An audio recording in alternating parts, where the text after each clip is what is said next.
राधे राधे। जय श्री कृष्णा। आज मैं श्री रामचरितमानस में अयोध्या कांड का सीरियल नंबर 50 को पढ़ रहा हूँ। बोल सियावर रामचंद्र की जय। आश्रम सागर शांत रस पूरन पावन पाथु सेन मनहु करुणा सरित लिए जाहि रघुनाथ। बोलो राम सीताराम। श्री राम जी का आश्रम शांत रस रूपी पवित्र जल से परिपूर्ण समुद्र है। जनक जी की सेना मानो करुणा की नदी है जिसे श्री रघुनाथ जी लिए जा रहे हैं। बोरति ज्ञान विराग करारे बचन सशोषक मिलत नंद नारे। सोच उषास समीर तरंगा धीरज तट तरुबर कर भंगा। बोलो राम सीताराम। यह करुणा की नदी ज्ञान वैराग्य रूपी किनारों को डुबाती जाती है। शोक भरे वचन नद और नाले हैं जो इस नदी में मिलते हैं, और सोच की लंबी सांसें ही वायु के झकोरों से उठने वाली तरंगे हैं जो धैर्य रूपी किनारे के उत्तम वृक्षों को तोड़ रही है। विषम विषाद तोरावती धारा भय ब्रह्म भवर अर अबरत अपारा। केवट बुध विद्या बड़ी नावा सकहिन खेई एक नहीं आवा। बोलो राम सीताराम। भयानक विषाद ही उस नदी की तेज धारा है। भय और भ्रम ही उसके असंख्य भंवर और चक्कर हैं। विद्वान मल्लाह है, विद्या ही बड़ी नाव है, परंतु वे उसे खे नहीं सकते। किसी को उसकी अटकल ही नहीं आती। बनचर कोल की रात बिचारे थके बिलो की पथिक ही हारे। आश्रम उदधि मिली जब जाई मनहु उठे अम्बुदि अकुलाई। बोलो राम सीताराम। वन में विचरने वाले बेचारे कोल की रात ही यात्री हैं जो उस नदी को देखकर हृदय में हार कर थक गए हैं। यह करुणा नदी जब आश्रम समुद्र में जाकर मिली तो मानो वह समुद्र अकुला उठा, यानी खोल उठा। शोक बिकल दोहुराज समाजा रहन ज्ञानु ने धीर जुलाजा। भूप रूप गुणशील सराही रोवहि शोक सिंधु अवगाही। बोलो राम सीताराम। दोनों राज समाज शोक से व्याकुल हो गए। किसी को न ज्ञान रहा, न धीरज और न लाज ही रही। राजा दशरथ जी के रूप गुण और शील की सराहना करते हुए सब रो रहे हैं और शोक समुंदर में डुबकी लगा रहे हैं। अवगाही शोक समुंदर सोचहि नारी नर व्याकुल में हा। दई दोष सकल सरोस बोलहि बाम विधि कीनो कहा। सुर सिद्ध तापस जोगी जन मुनि देखी दशा विदेखी। तुलसी न समरथु को जो तरि सकई सरित सने की। बोलो राम सीताराम। शोक समुद्र में डुबकी लगाते हुए सभी स्त्री पुरुष महान व्याकुल होकर सोच कर रहे हैं। वे सब विधाता को दोष देते हुए क्रोध युक्त होकर प्रतिकूल विधाता ने यह क्या किया। तुलसीदास जी कहते हैं कि देवता, सिद्ध, तपस्वी, योगी और मुनिगणों में कोई भी समर्थ नहीं है जो उस समय विधे यानी जनकराज की दशा देखकर प्रेम की नदी को पार कर सके, यानी प्रेम में मग्न हुए बिना रह सके।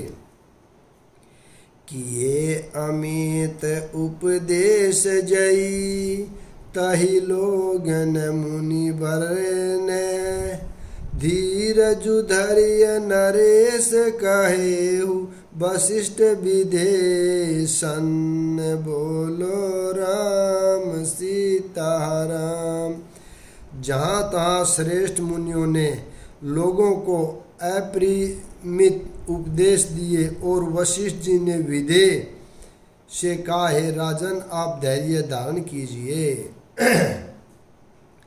जासु गयानुरवि भव निशिनासा, बचन किरण मुनि कमल विकासा, तेहि की मोह ममता निहराई, यह सिय राम स्नेह बढ़ाई, बोलो राम सीताराम। जिन राजा जनक का ज्ञान रूपी सूर्य भव रूपी रात्रि का नाश कर देता है और जिनकी वचन रूपी किरणें मुनि रूपी कमलों को खिला देती है, क्या मोह और ममता उनके निकट भी आ सकते हैं। यह तो श्री सीताराम जी के प्रेम की महिमा है। अर्थात राजा जनक की यह दशा श्री सीताराम जी के अलौकिक प्रेम के कारण हुई, लौकिक मोह ममता के कारण नहीं। जो लौकिक मोह ममता को पार कर चुके हैं उन पर भी श्री सीताराम जी का प्रेम अपना प्रभाव दिखाए बिना नहीं रहता। विषयी साधक सिद्ध शयाने, त्रिविध जीव जग भेद बखाने, राम सने सरस मन जासु, साधु सभा बड़ आदर तासु, बोलो राम सीताराम। विषयी साधक और ज्ञानवान सिद्ध पुरुष, जगत में ये तीन प्रकार के जीव वेदों में बताए हैं। इन तीनों में जिसका चित्त श्री राम जी के स्नेह से सरस यानी सरोवर रहता है, सराबोर रहता है, साधुओं की सभा में उसी का बड़ा आदर होता है। सोहन राम प्रेम बिनु ज्ञानु, करन धार बिनु जिम जल जानु, मुनि बहु विधि विदेहु समुझाए, राम घाट सब लोग नहाए, बोलो राम सीताराम। श्री राम जी के प्रेम के बिना ज्ञान शोभा नहीं देता, जैसे कर्णधार के बिना जहाज। वशिष्ठ जी ने विधेयराज यानी जनक जी को बहुत प्रकार से समझाया। तदंतर सब लोगों ने श्री राम जी के घाट पर स्नान किया। सकल शोक संकुल नर नारी, शोभा सरू विदेहु बिनु ब्यार बारी, पशु खग मृग नैन कीन आहारु, प्रिय परिजन कर कौन विचारु, बोलो राम सीताराम। स्त्री पुरुष सब शोक से पूर्ण थे। वह दिन बिना ही जल के बीत गया। भोजन की बात तो दूर रही, किसी ने जल तक नहीं पिया। पशु पक्षी और हिरणों तक ने कुछ आहार नहीं किया। तब प्रियजनों एवं कुटुंबियों का तो विचार ही क्या किया जाए। दो समाज निमिराजु रघुराजु, नहाने प्रात, बैठे सब बट बिटप तर, मन मलिन कृषि गात, बोलो राम सीताराम। निमिराज जनक की और रघुराज रामचंद्र जी तथा दोनों ओर के समाज ने दूसरे दिन सवेरे स्नान किया और सब बड़ के वृक्ष के नीचे जा बैठे। सबके मन उदास और शरीर जे महिषुर दशरथपुर बासी, जे मिथिलापति नगर निवासी।